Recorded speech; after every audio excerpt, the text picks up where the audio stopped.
अस्सलामुअलैकुम दोस्तों, वेलकम करता हूँ आपका अपने चैनल पर। अगर हम सबसे तेजी से ग्रो करने वाली कंट्रीज की बात करें तो उनमें अरब कंट्रीज का नाम टॉप पर आना तय है। दिन ब दिन अपनी पॉलिसीज और आइडियाज के चलते जिस स्पीड से ये आगे बढ़ रहे हैं वो दिन दूर नहीं जब दुनिया में इन्हीं के नाम का बोलबाला होगा। वैसे एक वक्त था जब अरब कंट्री सिर्फ धूल से लथपथ बने घरों से जाने जाते थे, और आज एक वक्त है जब ये उसी धूल मिट्टी पर पूरा का पूरा रेलवे ट्रैक बिछा रहे हैं। हमेशा की तरह इस बार भी अरब के लोगों ने जो करने का प्लान बनाया है वो यकीनन काबिले तारीफ है। तो चलिए जानते हैं रेगिस्तान में रेलवे बनाने का ये पूरा किस्सा।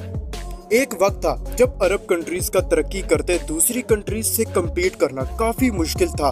वही आज ये ऐसे ऐसे प्रोजेक्ट्स बना रहा है जो पूरी दुनिया को हैरान कर रहे हैं। फिर चाहे वो म्यूजियम ऑफ द फ्यूचर हो या फिर वर्टिकल सिटी की कंस्ट्रक्शन, अरब कंट्रीज का डंका दुनिया के हर कोनों में बज रहा है। लेकिन फिलहाल हम उस प्रोजेक्ट की बात करेंगे जो शायद इन सबसे बड़ा और अनएक्सपेक्टेड था। जी हाँ, हम बात कर रहे हैं इत्तेहाद रेल की, जो किसी मेगा प्रोजेक्ट से कम नहीं है, क्योंकि इस प्रोजेक्ट का मेन एम रेगिस्तान में रेलवे बिछाने का है, जो कि किसी बंजर जमीन पर खेती करने के बराबर है। क्योंकि सबसे पहले तो रेगिस्तान में काम करना ही किसी चैलेंज से कम नहीं है, उसके बाद रेत पर रेलवे का ढांचा खड़ा करना भी कोई छोटी बात नहीं है। इसमें काफी रिस्क और प्रॉब्लम्स आ सकती हैं, पर अपने मन की सुनने वाली एमिरेट कंट्रीज ने इस चैलेंज को भी एक्सेप्ट किया, और बेशक आने वाले कुछ सालों में इनका ये ड्रीम प्रोजेक्ट दुनिया के सामने बनकर खड़ा हो जाएगा। इस प्रोजेक्ट को पूरा होने से पहले इसकी शुरू की कहानी को जानते हैं। तो कहानी शुरू होती है एक मीटिंग से जो कि जीसीसी के बीच सालों पहले रखी गई थी। दरअसल 2008 की भारी मंदी के बाद जितनी टेंशन के बादल दुनिया में छाए थे उससे कई ज्यादा परेशान अरब कंट्रीज थीं, और रीजन था ऑयल के दाम में बहुत ज्यादा गिरावट। अब जो मुल्क ऑयल के बिजनेसेस से ही आगे बढ़ रहे हों तो उनके लिए तो ये डेफिनेटली ही एक बहुत बड़ी टेंशन की बात है।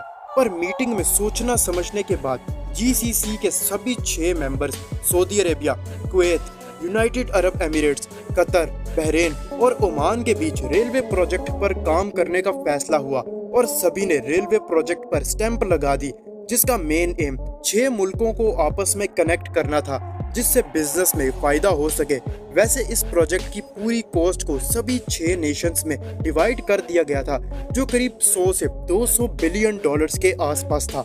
अब इस भारी भरकम कॉस्ट से ही आप इस प्रोजेक्ट की अहमियत का अंदाजा लगा सकते हैं। हो सकता है कुछ लोगों के मन में सवाल आया हो कि जब पहले से ही इतनी तंगी थी तो इतने पैसे लगाकर इस प्रोजेक्ट को खड़ा करने की क्या जरूरत थी। लेकिन दोस्तों, असली पैसा तो बिजनेसेस में है, और बिजनेस आगे बढ़ता है ट्रांसपोर्टेशन से। चलो एग्जाम्पल के तौर पर आप ब्रिटिशर्स को ही ले लें, जिन्होंने अपने बिजनेसेस को बढ़ाने के लिए इंडिया में सबसे पहले रेलवे लाइन टेलीग्राम की सेटलमेंट करवाई।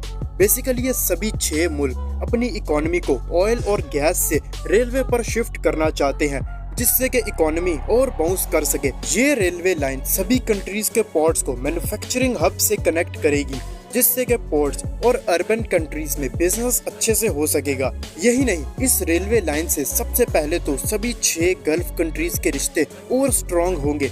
दूसरा, गल्फ नेशंस के ट्रांसपोर्टेशन सिस्टम में एक बूम देखने को मिलेगा, और कार्बन के एमिशन को भी काफी हद तक कम कर दिया जाएगा, जिससे ओवरऑल इन सभी मुल्कों को अच्छा खासा फायदा होने वाला है। अब प्रोजेक्ट के फायदे गिनते वक्त हम इसके चैलेंजेस को कैसे भूल सकते हैं, क्योंकि रेगिस्तान की रेत में बिछी रेलवे लाइन को कभी टनल्स तो कभी माउंटेन्स में से निकालना कोई बच्चों का खेल तो है नहीं। इसमें आपकी सोच से ज्यादा मेहनत और कमाल के आइडियाज लगाना तो तय है।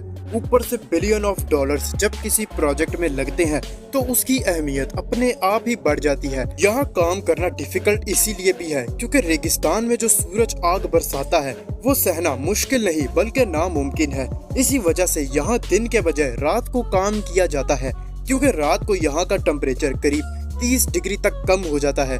इसके अलावा रेत पर काम करना बहुत मुश्किल पड़ता है, पर ज्यादा परेशानी ना उठाते हुए इन सभी नेशंस ने इन मुल्कों से सीख लिया जो पहले से रेत पर रेलवे का काम कर चुके हैं, जिनमें चाइना, सऊदी अरब और मॉरिटानिया आते हैं। अभी रिसर्च से फाइनल सॉल्यूशन ये निकला कि सबसे पहले रेत के टीलों को मिट्टी में कन्वर्ट कर दिया जाएगा, जिसमें सालों लगेंगे, और इसी प्रॉपर निगरानी भी करनी होगी, जिसके बाद रेलवे कंस्ट्रक्शन में आने वाली परेशानियों को कम करने के लिए यहाँ स्टैंड फिल्ट्रेशन सिस्टम और सैंड प्लो लगाया जाएगा। सेवरल स्टेजेस में कंप्लीट होने वाले ये रेलवे लाइन करीब 1000 किलोमीटर तक यूएई में फैली रहेगी, जिसमें स्टेज 1 में सबसे पहले शाह और हबशान को रिवॉइस से जोड़ा जाएगा, जिसके लिए करीब 20 over bridges, 2 under bridges, 10 road under passes और 18 स्मॉल अंडर पासिस बनाए गए। इसके अलावा कंपनीज ने 2 फैक्ट्रीज और भी लगाई, जिससे कि कंक्रीट रेलवे स्लीपर्स बनाए जा सके, जिससे कि रेलवे ट्रैक्स का बेस बनाया जाएगा, जिसमें स्पीड से लेकर स्मूथनेस तक हर चीज का ख्याल रखा गया है। बात अगर स्टेज 2 की करें तो वो अभी भी पूरी तरह से नहीं बना। इसकी कंस्ट्रक्शन 2020 से स्टार्ट है। साथ ही सेकंड स्टेज में करीब 605 किलोमीटर रेलवे नेटवर्क को और बढ़ाया जाएगा, जिसमें गुवाहाटी और फुजायरा से कनेक्ट किया जाएगा। तो कुल मिलाकर सभी 6 नेशंस ने अपनी ग्रोथ के लिए अपनी डिपेंडेंसी को बड़ी ही अच्छी तरह से शिफ्ट किया, जिसमें पैसा तो तमाम लगा, लेकिन एक बार जब ये बन जाएगा तो डेफिनेटली इन सभी नेशंस की चांदी ही चांदी देखने को मिलेगी। इवन के इस प्रोजेक्ट के जरिए सभी मुल्कों के मेजर इंडस्ट्रियल पोर्ट्स और ट्रेडिंग सेंटर्स कनेक्ट होंगे, जो साल भर में करीब 50 मिलियन टन से भी ज्यादा का गुड्स एक्सपोर्ट करने में कामयाब रहेंगे। सिर्फ यही नहीं, बल्कि रेलवे लॉजिस्टिक्स और ट्रांसपोर्ट रीजन को रिफाइन करेंगे। साथ ही मॉडर्न, सेफ और एफिशिएंट नेटवर्क भी प्रोवाइड किया जाएगा। तो अगर आपको ये वीडियो पसंद आई हो तो वीडियो को लाइक जरूर से करना। चैनल पर फर्स्ट टाइम आए हो तो चैनल को भी सब्सक्राइब करते जाना। मिलते हैं अगली वीडियो में।